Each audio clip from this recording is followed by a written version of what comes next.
परमात्मा का, इस दातार का, प्रभु का ये आवाज दी जा रही है कि ये परमात्मा सदगुरु की कृपा से हमें प्राप्त हुआ है। और इस प्राप्ति के बाद जो जीवन में घटित हुआ है, जो नज़र बदली है, जो इस नज़र बदलने के बाद नज़ारे बदले हैं, जो जीवन में स्थिरता आई है, आनंद आया है, प्रयास किया जा रहा है कि प्रत्येक मानव,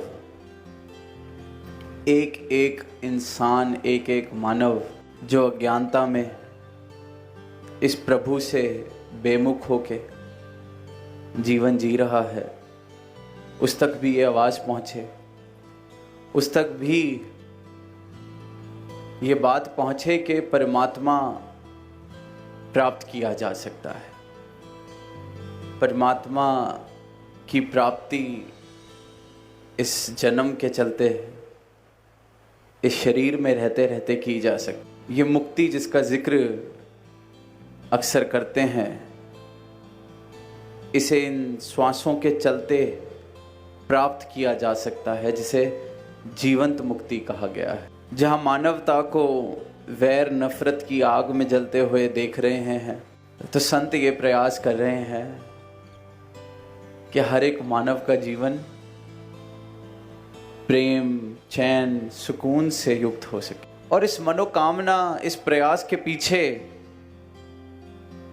जो भाव है, ये भाव क्यों आ रहा है? क्या किसी पे एहसान करना चाह रहे हैं? क्या ये ऐसे भावों से आ रहा है कि हम एक बेहतर जीवन जी रहे हैं, खुद को ऊंचा मान रहे हैं और इसलिए साझी कर रहे हैं ये बात? खुद को बेहतर तो अहंकार मानता है। संतों महापुरुषों के जीवन में तो अहंकार की गुंजाइश ही नहीं, तभी तो संत कहला रहे हैं। समर्पित हो गए हैं, इसलिए तो सदगुरु के सेवक हैं, इसलिए तो सदगुरु के दास हैं। तो ये जो भाव है कि सारी ही मानवता तक ये संदेश पहुंचे, सारी ही मानवता को ठंडक मिले, एक एक इंसान इस अज्ञानता के अंधकार से प्रकाश की ओर आ सके, नफरत वैर विरोध वाली आग से प्रेम वाली ठंडक को प्राप्त कर सके। ये इसलिए क्योंकि सब में अपना रूप देखते हैं इस ब्रह्म ज्ञान को पाने के बाद। ये कोई अहंकार वाली बात नहीं कि हम बेहतर, क्योंकि अक्सर इतिहास पढ़ते हैं दुनिया में तो धर्म का प्रचार इस प्रकार से ही हुआ है कि मेरा धर्म ऊंचा, तो मैं सबको अपने धर्म में तब्दील करूंगा, इनको जीवन जीते कैसे हैं सिखाऊंगा। ये भाव अहंकार का। पर संतों के भाव करुणा वाले होते हैं, प्रेम वाले होते हैं, दर्द वाले होते हैं। पीड़ा होती है संतों के हृदय में जब देखते हैं कि मानव किस प्रकार से पीड़ा में जी रहा है, किस प्रकार से आग में जल रहा है, क्योंकि सब में अपना रूप देखते हैं, सब में इस परमात्मा को देखते हैं। जो ये भाव कहे जाते हैं कि तेरा रूप है ये संसार, तो इसके दर्शन संसार में कर रहे हैं।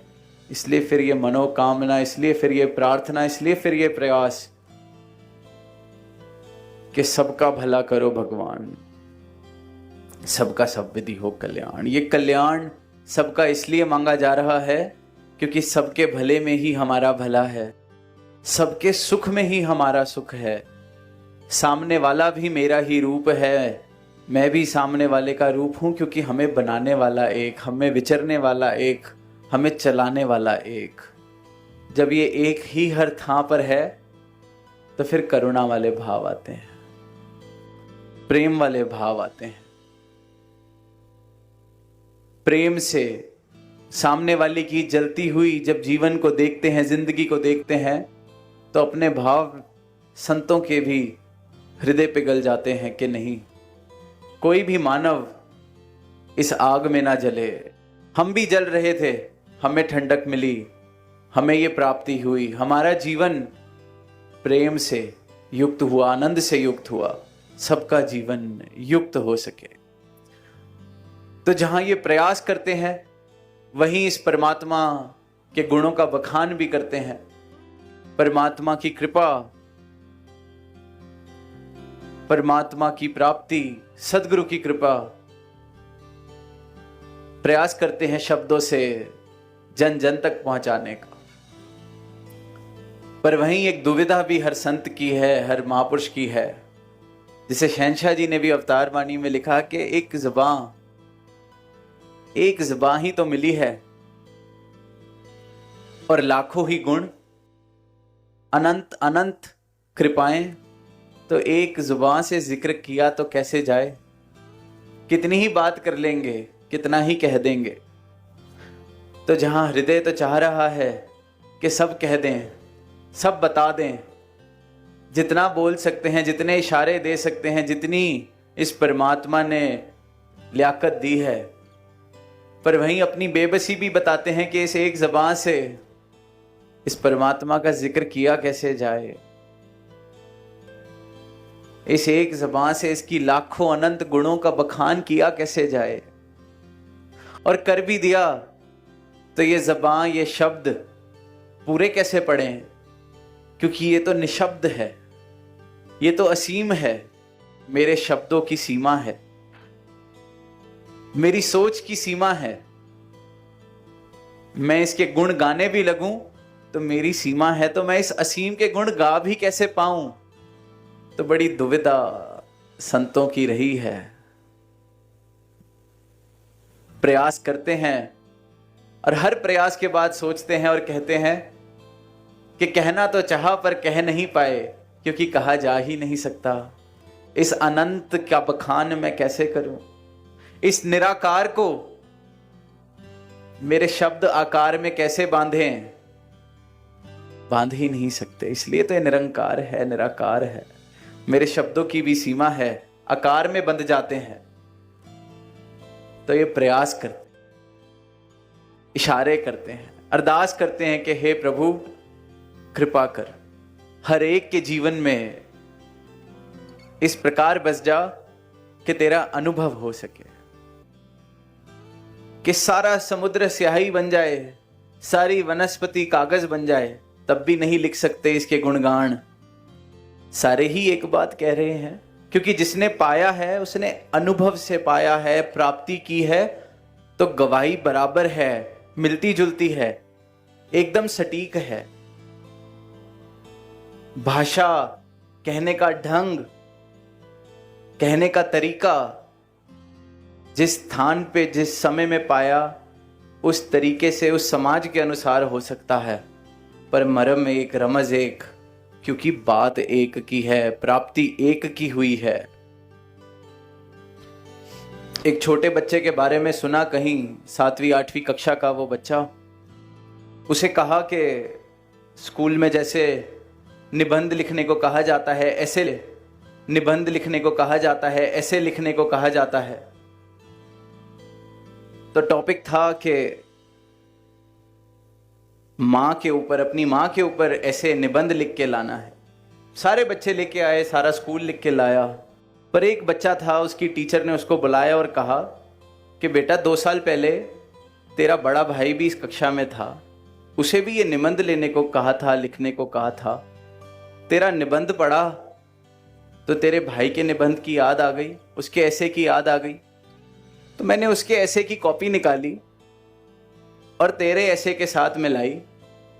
कोई फर्क ही नहीं है, तूने तो बिल्कुल लाइन बाय लाइन टीप दिया, कॉपी कर दिया, एक शब्द का हेर फेर नहीं किया,